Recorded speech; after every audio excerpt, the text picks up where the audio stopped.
All right, guys, welcome back to the channel. Today I'm going to be looking at the 2022 Senate elections and why both Republicans and Democrats have their work cut out for them this election. There are things that make this look better for the Democrats, such as a lot of states um, that have Republican senators right now are having their elections that voted for Joe Biden, such as Wisconsin, Pennsylvania, um, those two states in particular. Um, and also, things that look good for the Republicans is that it is a midterm election, and the party not in power historically does better in midterms. And as Democrats hold all three um, bodies of Congress, including the uh, presidency as well, so that the two bodies of Congress and the presidency, Republicans are poised to outperform um, this election. Now, I have characterized safe states according to 270 to win, most notably, probably Iowa. They have characterized as safe Republican. Um, so definitely there is a trend there. Um, that is definitely the most noticeable, notable thing. So 10 states are true toss-ups or competitive at least, maybe not toss-ups.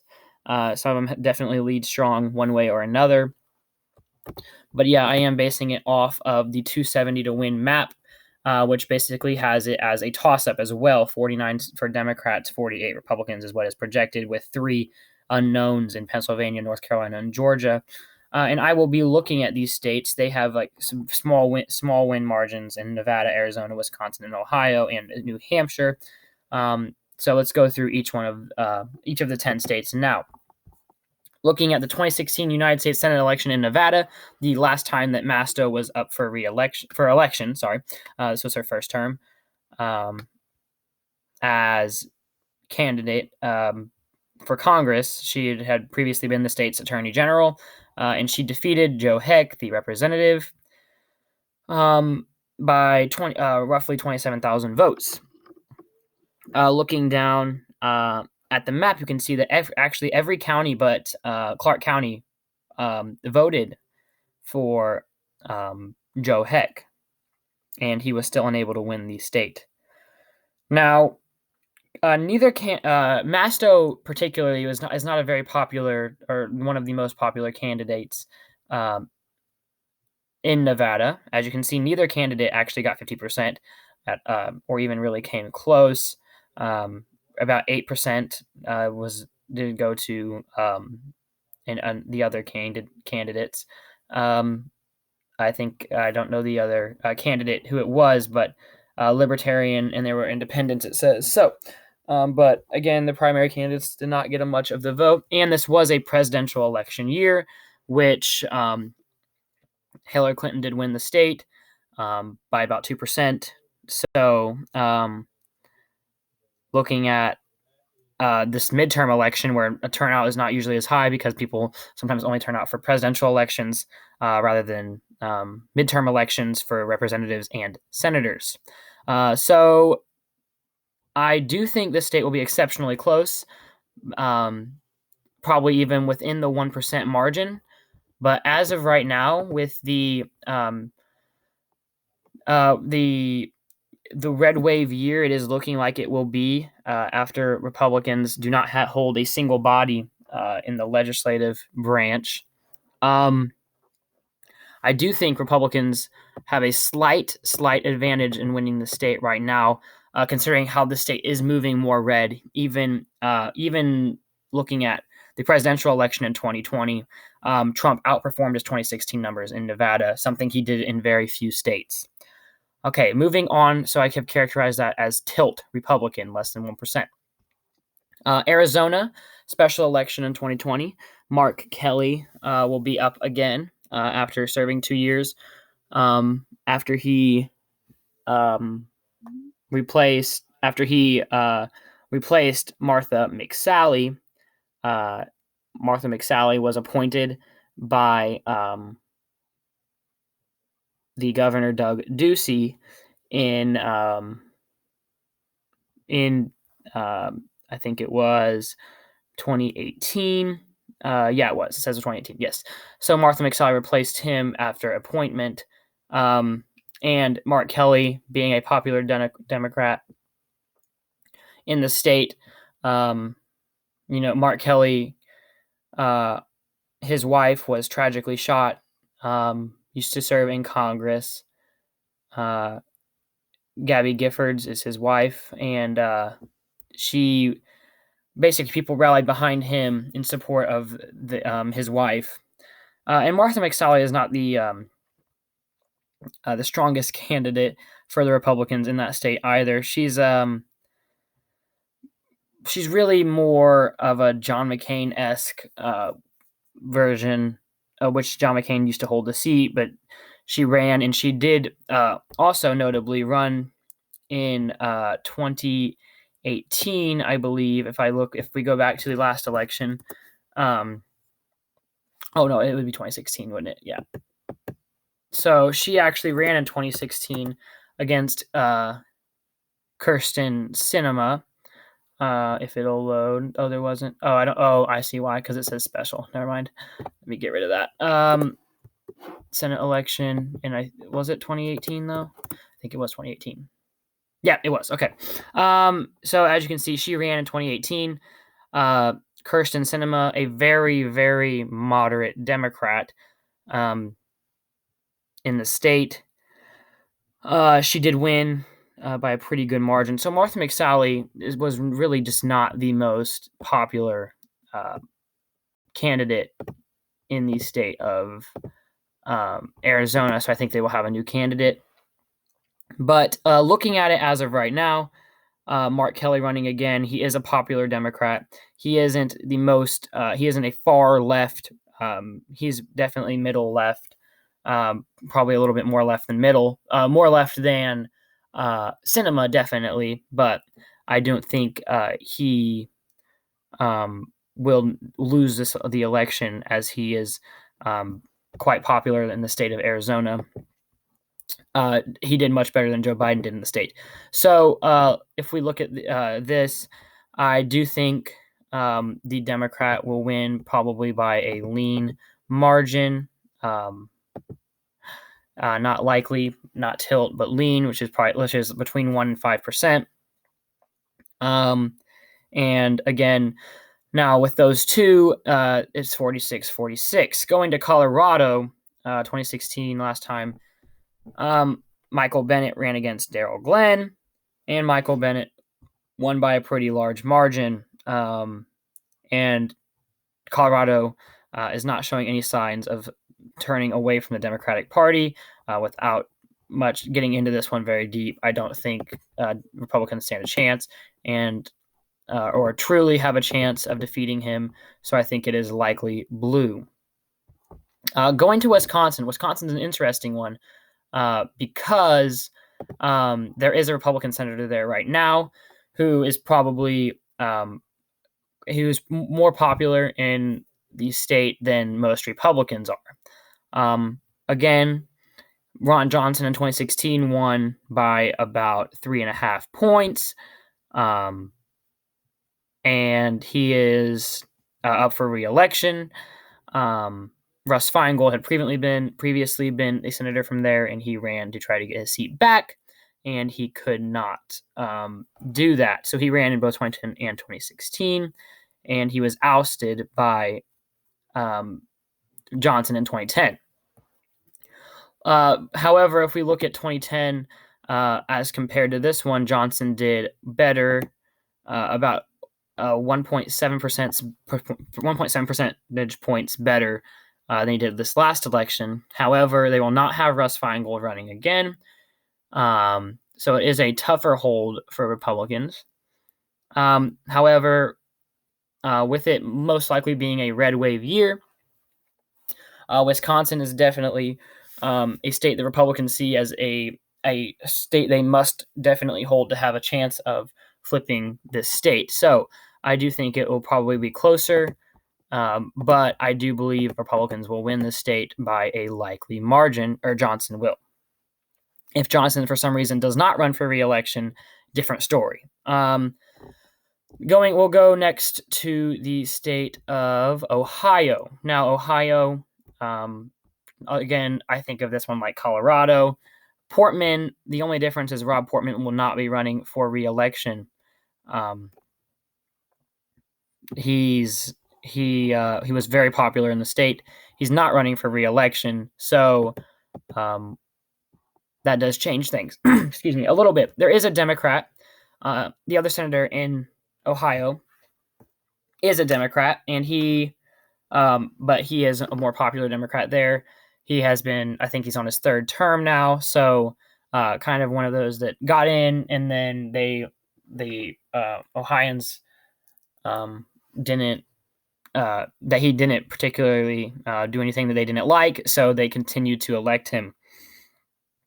With Portman not running, it does make this a different story. If Portman ran, I think it's a landslide victory, more safe than anything. But with him not running, the state still voted for Donald Trump by 8%. So it is still a red state, as I see it. So I do think it will be closer than if Portman ran, but he is not running. But I do think it is a likely red state. And between 5 and 15% percentage points, Republicans win. And we will now go down to the state of Florida. Florida, Marco Rubio is running again. 270 characterizes as likely. Now, there is speculation that Marco Rubio might be facing primary candidate in Ivanka Trump if she decides to do so. Marco Rubio is a popular Republican in the state. He won by just nearly 8% in 2016. And with him running again, I do expect him to win again. If he runs, and Ivanka Trump, even if she runs, I think it'll be closer. But I don't know if she'll be able to win the primary in Florida. Very possibly, but we are not sure if she's even going to run. I do think this is another likely red state as it stands right now in Florida, which gets the Republicans to 49, one short of the 50 they are currently at. And as you can see, so far I've gone through this map and only flipped one state, and that's Nevada. Next, we're going to look at Georgia. Raphael Warnock, who just recently got elected in the January 5th runoff over Kelly Loeffler, will be up for re-election because it was a special election. So this was replacing Johnny Isakson's seat, which he won handily back in 2018, I believe. If we look at maybe it was 2016, I'm not 100% sure. I think it was 2016, actually. Let me click back and look. Yeah, so it was. 2016, he was elected, and he won about 14% of over the Democrat. But now Warnock has won the state. The state is definitely trending blue. The suburbs around Georgia definitely moving away from the Republican Party. And he won this election by nearly 100,000 votes. Not quite, but closing in on it. So this state, Kelly Loeffler was also just a horrible candidate as well. She's not even from Georgia. She is from Illinois, and she was appointed by the governor of Brian Kemp in 2019, or probably 2020. Yeah, 2020, as a replacement for Isaacson. And she was not able to win. So I think next election, this might, with it being a red wave year, most likely might be closer. A very close election, because of course Loeffler is not running. Warnock will be running, and depends on how popular he is. He was more popular than the other Democrat running, Jon Ossoff, in that state. But I do think as of right now, it will be a close race, and I have it as tilt blue. So really the tilt ones could go either way. And this is the first state that I've characterized that 270 to win has as a toss-up. Now moving to North Carolina, also an interesting one to look at because Richard Burr, who was last election in 2016, is not running for re-election. And so it's very important that this will basically be like a fresh start for the Republican candidate there. He beat Ross by quite a bit, but since he's not running, I'm going to actually skip forward to the 2020. Let me plug that in up here. Election in which Thom Tillis was running against Cal Cunningham and was able to defeat him by 1.5 or a little more than 1.5 percentage points. Now, Tillis is not running for election. Will be a Republican.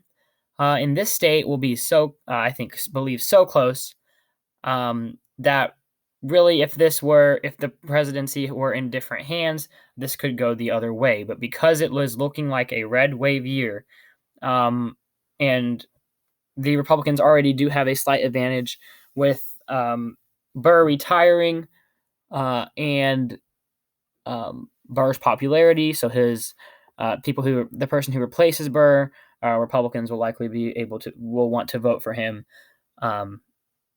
And independents who supported Burr might go the other way. But with it looking like a red wave year, I do think we can characterize North Carolina. And I am going to put it as tilt red in the same boat as Nevada. And that puts Republicans to what they are at now, 50, and Democrats at 48. 2 states left. So let's first of all go up to Pennsylvania. Pennsylvania, another interesting one. Here's the case for Pennsylvania. Pat Toomey will not be running in the 2022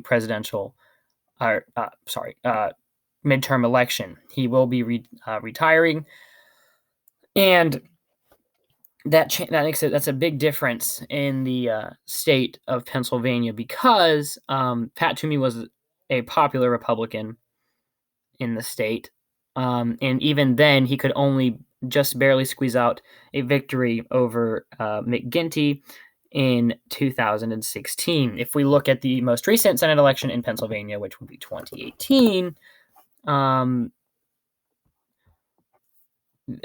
the Republican candidate did not do well in the state at all. Now, this was a Democratic wave year in 2018, so that is one difference. And with this being a Republican wave year, it is different. But as of right now, when I look at this map and I see these margins that Bob Casey Jr. won and Thom Tillis, and not Thom Tillis, sorry, and Toomey just barely winning, even though he is a popular Republican from the state, I do see it as a very tough flip for the Republicans, and I'm going to characterize this currently as tilt D. So again, that is another flip from this election. So Republicans, I have flipping Nevada, Democrats have flipping Pennsylvania. Now, if we will go to the last and final state that will decide everything.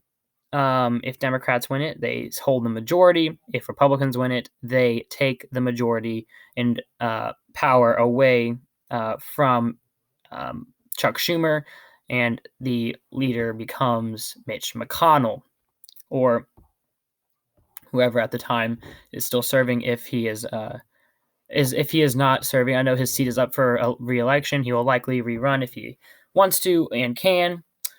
New Hampshire in 2016 was won by a little over 1,000, just barely over 1,000 votes. It says 1,017 votes.